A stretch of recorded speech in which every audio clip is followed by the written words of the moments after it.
अस्सलामु अलैकुम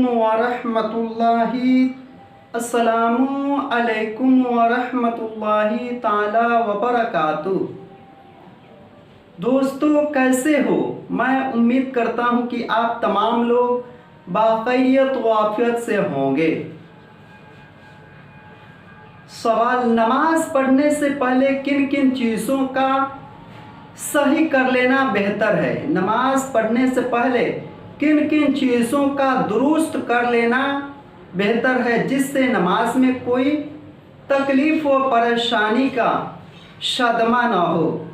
यानी नमाज पढ़ने से पहले वो कौन सी चीज़ें हैं जिनको दुरुस्त और सालेह कर लेना बेहतर है जिससे नमाज में किसी चीज़ की कमी ना हो और जिससे नमाज खराब ना हो। दोस्तों, नमाज पढ़ने से पहले मुंदरजा झैल चीज़ों का दुरुस्त करना बेहतर और आला है। अगर आप नमाज पढ़ने से पहले अपनी कमी को सही करना चाहते हैं, दुरुस्त करना चाहते हैं, तो वो चीज़ें ये हैं। अगर आप नापाक हैं तो नमाज पढ़ने से पहले गुस्ल कर लें। यानी इस तरीके से गुस्ल करें कि आप पाक और साफ़ो शफ़ाफ हो जाएं। यानी आप इस्लामिक एतबार से पाक हो जाएं और आप नमाज पढ़ने के काबिल हो जाएं। यानी इस तरीके से आप गुस्ल करें कि आप नमाज पढ़ने के काबिल हो जाएं और आप नमाज पढ़ सकते हैं।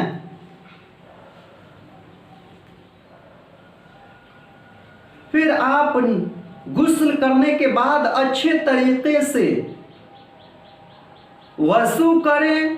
जिस तरह वज़ू में जो चीज़ें सुन्नत है और ज़रूरी है उन बातों का लिहाजा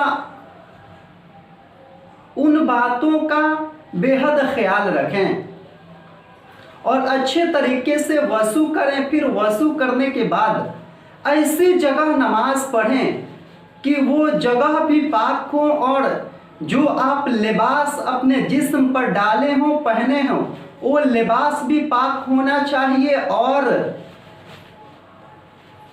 जिस जगह पर पढ़ें वो भी जगह पाक होना बेहतर है और जिस चीज़ पे नमाज पढ़ें वो भी पाक व शफ़ाफ होना चाहिए।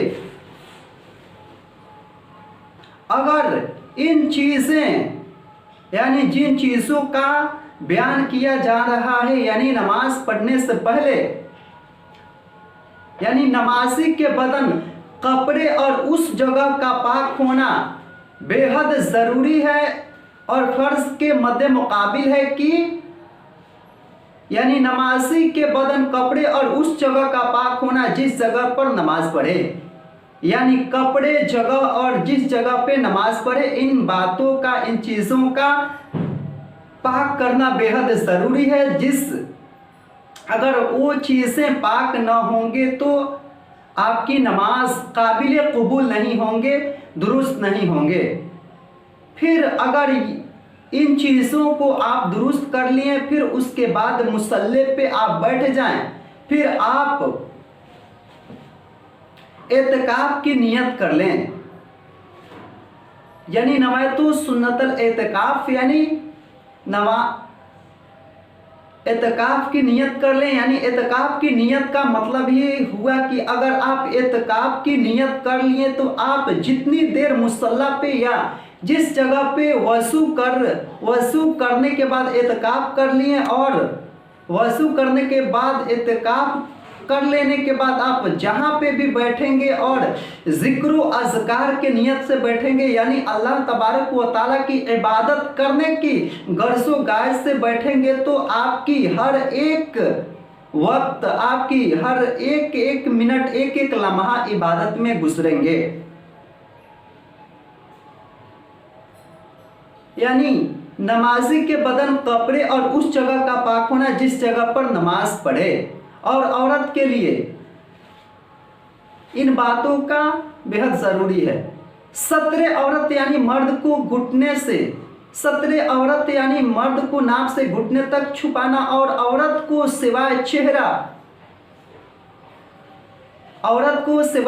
हथेली और कदम के पूरा बदन छुपाना।